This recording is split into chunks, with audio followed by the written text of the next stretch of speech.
What if everything you thought you knew about dangerous alien creatures was completely wrong? Imagine this. A family is exploring a distant planet. They encounter a massive predator. The creature has razor-sharp teeth. Its claws could tear through steel. It looks like it wants to kill them. But then something incredible happens. Instead of attacking, the predator does something nobody expected. It shows mercy. It protects the family instead of destroying them. This isn't a fairy tale. According to reports from deep space exploration teams, this scenario has happened more than once, and the reasons why are hidden in plain sight. Today, we're uncovering 3 shocking secrets about ancient predators that scientists have been quietly studying for years. First, these creatures possess intelligence far beyond what we ever imagined. Second, they can recognize human emotions and respond with unexpected compassion. Third, there's a hidden connection between predators and humans that could change everything about how we explore space. But the truth behind this will shock you. Let me show you exactly how this happened. The year was 2157 when the colonial expedition left Earth. Captain James Harrison led a team of 20 brave explorers toward a planet called Kepler 442b. This world sat on the edge of known space. Scientists had detected unusual readings. They believed intelligent life might exist there. Harrison's job was to make contact and learn everything possible. The journey took 8 months. When the team finally landed, they found a world unlike anything in Earth's databases. Towering forests covered the landscape. Bioluminescent creatures flew through purple skies. The air itself seemed alive with energy. Everything felt ancient and powerful. Everything felt dangerous. On day 3 of exploration, disaster struck. The team was studying crystal formations near a canyon when the ground suddenly shook. Harrison's instruments went crazy. Something massive was moving beneath the surface. The ground cracked open. Dust exploded everywhere. When the dust settled, everyone froze. Standing before them was a creature that shouldn't exist. It was 12 feet tall. Its body was covered in dark scales that reflected light like liquid metal. Sharp ridges ran down its spine. Its claws looked like giant daggers. But the teeth were the most terrifying feature. Row upon row of teeth filled its massive jaws. Each tooth was the size of a human finger. This was a krell. According to ancient texts found on the planet, these creatures were apex predators. They had ruled this world for millions of years. They had hunted everything. They had killed everything. Nothing survived an encounter with a krell. Harrison's team had weapons. They were trained soldiers. But every single one of them knew the truth. Those weapons wouldn't stop this creature. Not even close. Lieutenant Sarah Chen stood closest to the krell. She was trembling. Her finger rested on her weapon's trigger. She wanted to run. Every instinct screamed at her to flee. But her legs wouldn't move. The krell took a step forward. The sound of its claws hitting the ground echoed like thunder. Everyone else took a step back. This was it. This was how they would die. So far from home. So far from help. In the shadow of an ancient predator. Then something unexpected happened. The krell stopped moving. Its massive head tilted slightly. Its enormous eyes fixed on Harrison. Those eyes were intelligent. Anyone could see it. This creature wasn't mindless. This creature was thinking. This creature was deciding. Harrison held his breath. His hand moved slowly toward his weapon. But he didn't draw it. Instead, he did something that would later be called the bravest or most foolish decision in exploration history. He lowered his weapon completely. He let it hang at his side. Then he took one single step forward. Everyone around him gasped. Sarah Chen shouted his name. But Harrison continued walking toward the creature. The krell watched him approach. Its breathing was heavy. Its muscles were tense. Its claws dug slightly into the ground. Everything about its body language screamed danger. This was a predator preparing to strike. Harrison was now just 10 feet away, close enough to see the texture of its scales, close enough to hear the rumble in its chest, close enough to see himself reflected in those intelligent eyes. He opened his mouth to speak, but before he could say anything, the Krell moved. It happened so fast that Harrison almost missed it. The creature's massive hand moved toward him. His team members screamed. Sarah Chen raised her weapon. Everyone thought Harrison was finished. But the Krell didn't strike. Instead, it gently placed its huge clawed hand on Harrison's shoulder. The touch was careful. The pressure was controlled. This ancient predator wasn't attacking. It was communicating. The Krell made a low sound in its throat. It wasn't aggressive. It was almost musical. Other Krells emerged from the canyon walls. They surrounded the human team on all sides. But they didn't attack. They didn't move forward. They simply watched. Harrison slowly raised his hand. He reached out and touched the Krell's scaled arm. The creature's skin was warm. It was smooth in some places and rough in others. It was alive with energy. Something passed between them in that moment. An understanding. A recognition. A connection that transcended language and species and millions of years of evolution. The Krell had chosen mercy. What happened next would reshape humanity's understanding of intelligence itself. Over the following hours, the Krell didn't leave. Instead, they stayed close to Harrison's team. They watched carefully. They studied the humans. And slowly, something remarkable began to unfold. The creatures started leading the explorers deeper into the planet's interior. They wanted to show them something important. Harrison made the decision to follow. It was risky. It violated every protocol in the exploration manual. But his instinct told him this was a moment that only came once in a lifetime. This was contact with an ancient civilization. This was the discovery that would define everything. The Krell led them through underground tunnels. Bioluminescent fungi lit the way, casting everything in a soft blue glow. The tunnels were enormous. They had clearly been carved deliberately. This wasn't natural formation. This was architecture. This was engineered design. As they went deeper, the tunnels widened. They opened into massive chambers. In these chambers were structures that took Harrison's breath away. There were monuments. There were archives. There were what appeared to be libraries carved directly from stone. Every surface was covered in symbols and markings.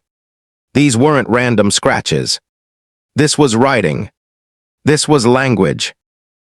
The lead Krell stopped before the largest monument. It was at least 50 feet tall.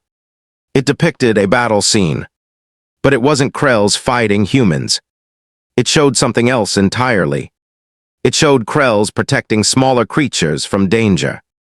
It showed Krells standing between predators and prey. It showed mercy as a central part of their culture.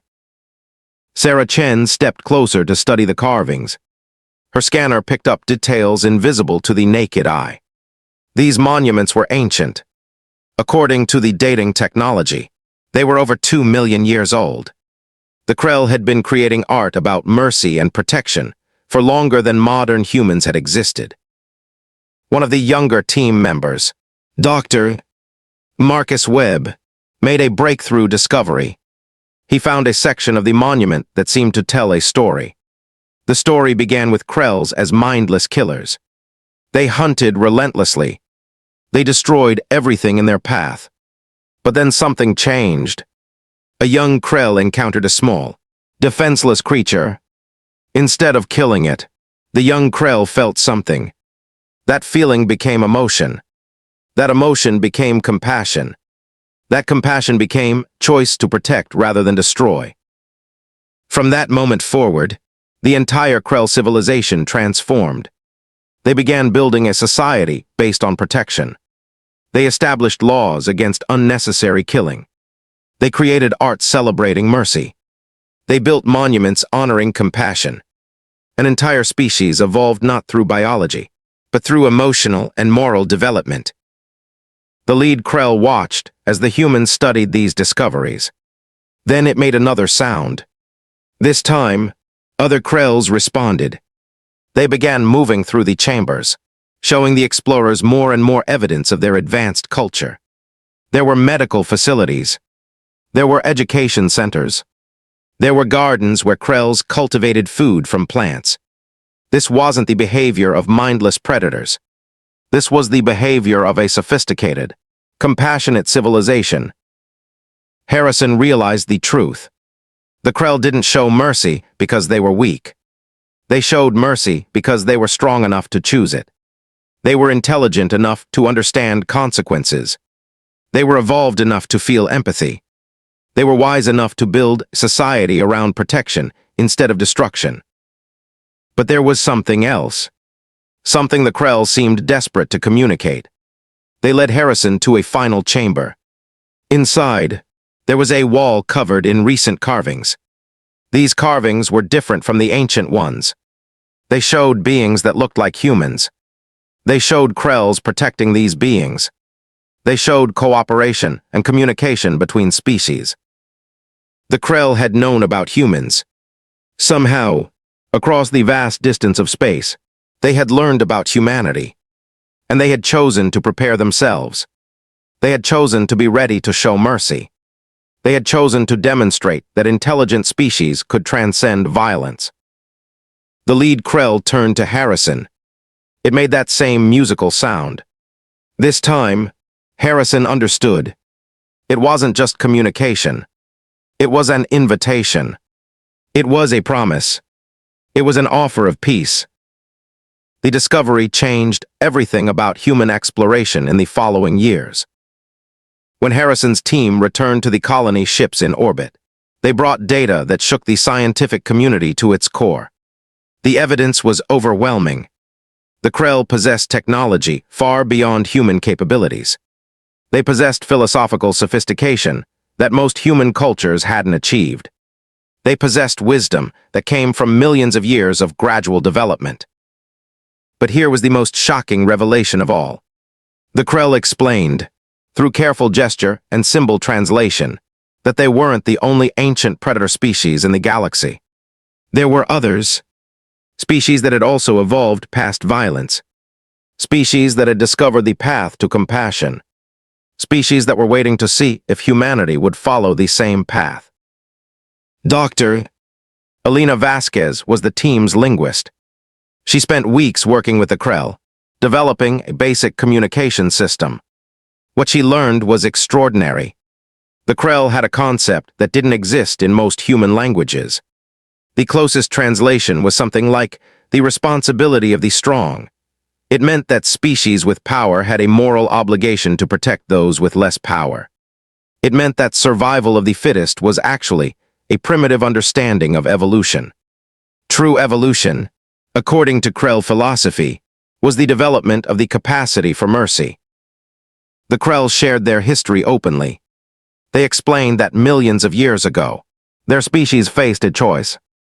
They could continue as mindless killers, or they could evolve morally. They chose evolution. It took thousands of generations. It required constant effort. But they did it. Now, every young Krell learned mercy from birth.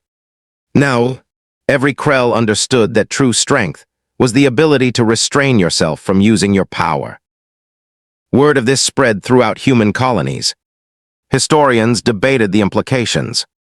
Philosophers questioned what it meant for humanity's future. Religious leaders found parallels to ancient spiritual teachings about compassion. Scientists studied the biological basis of Krell intelligence. Military strategists worried about being outmatched by a superior species that chose not to fight. But the Krell's response was surprising. They didn't demand anything from humanity. They didn't try to conquer. They didn't ask for tribute or submission. Instead, they offered something precious. They offered to teach.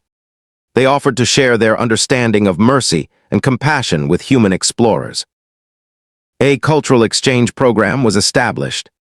Human scientists spent time on Kepler 442b. They studied Krell technology and philosophy. Krell scholars traveled to human worlds. They learned about human history and culture. It was awkward at times. There were misunderstandings. But gradually, genuine friendship developed between the two species.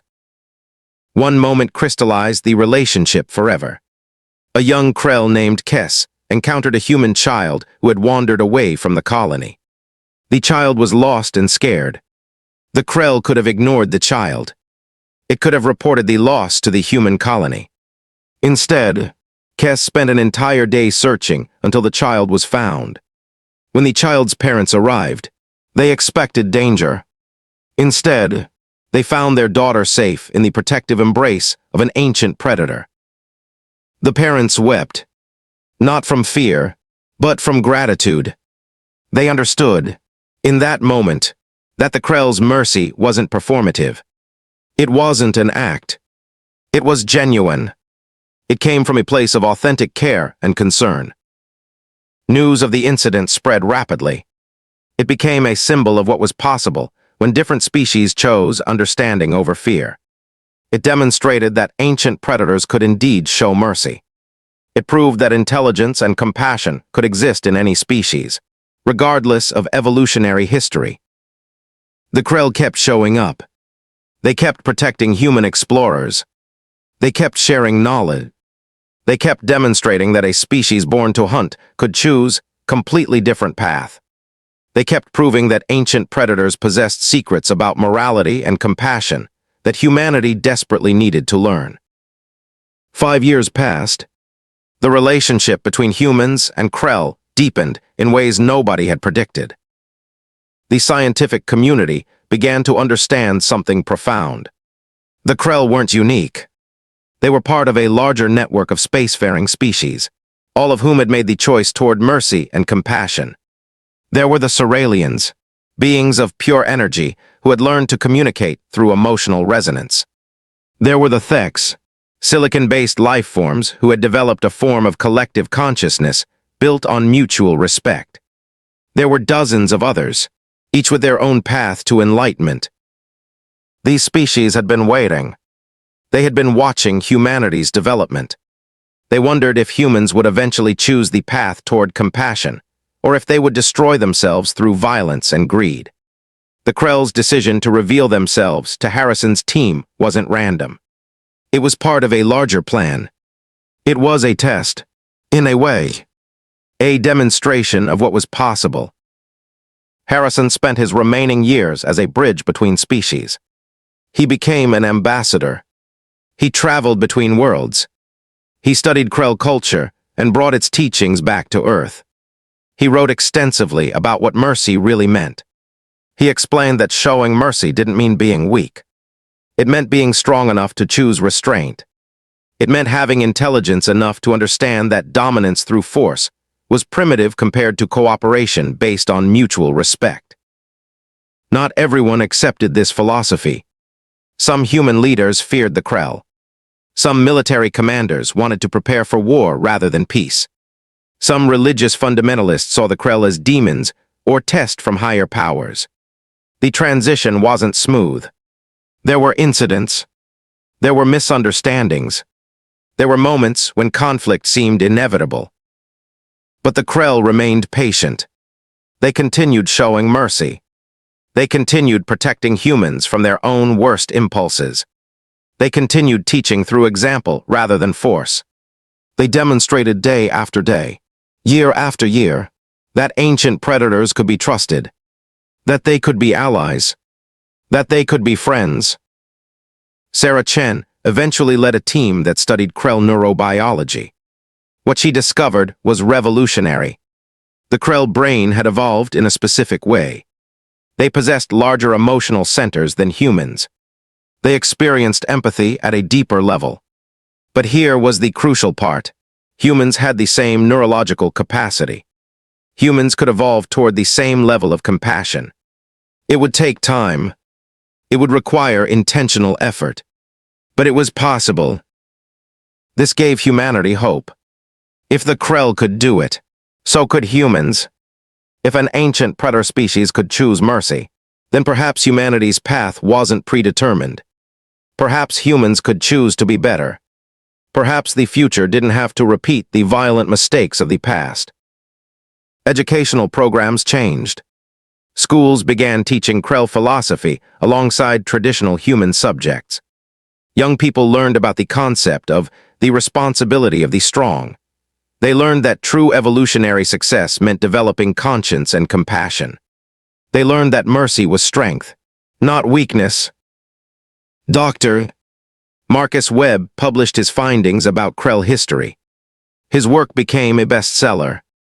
It showed how a species could transform itself through moral choice. It demonstrated that consciousness could evolve. It proved that intelligence, properly developed, naturally leads toward compassion. The most remarkable moment came when a Krell delegation visited Earth. They landed in major cities. They met with world leaders. They didn't demand anything. They simply shared their story. They explained their journey from mindless predators to a species dedicated to protection and mercy. They offered their knowledge freely. They asked only for one thing, that humanity use what they had learned to build a better future. Millions of humans watched. Millions of humans were transformed. They saw that an ancient creature, biologically designed to kill, had chosen mercy instead. If the Krell could do it, what excuse did humanity have? What reason could humans give for not choosing the same path? 20 years later, the galaxy had changed fundamentally. Humanity had joined the larger community of peaceful species. Wars were becoming rare. The concept of mercy had been integrated into human law and culture. Schools taught the responsibility of the strong as a core principle. Most importantly, humans began to understand that showing mercy wasn't about the person receiving it. It was about the person giving it. Mercy was a gift you gave yourself. It was the choice to become a better version of yourself. The Krell never became our servants. They never became subordinate. They were partners, equals. They had chosen to share their wisdom, and humanity had chosen to listen. The relationship was built on mutual respect. But there was one final secret that only a few people knew. Captain Harrison, now in his 90s, made a stunning revelation in his final journal entry. He explained that the first Krell encounter wasn't accidental. The Krell had deliberately made contact. They had tracked the human expedition from the moment it entered their star system. They had studied Harrison's background. They knew he was a person capable of choosing peace over violence. They had orchestrated the entire encounter to give humanity the best possible chance at choosing the right path. The Krell had shown mercy not just as a choice, but as a teaching method. They had demonstrated their capacity for compassion specifically, so that humans would understand it was possible. They had shown restraint, even though they could have easily destroyed the expedition. They had extended friendship knowing that humans might reject it. They had taken risks based on the belief that humans could become better. This revelation changed everything about how humanity understood the concept of mercy itself. It wasn't something you showed because someone was weak or defenseless. It was something you showed because you believed in another species' potential to grow. It was something you demonstrated because you trusted in the possibility of future understanding. The ancient predators had kept one more secret hidden. They had faith in humanity. They believed that given the right example, humans would eventually choose compassion. They believed that intelligence, when properly developed, naturally tends toward mercy. They had bet their safety, their security, and their future on that belief.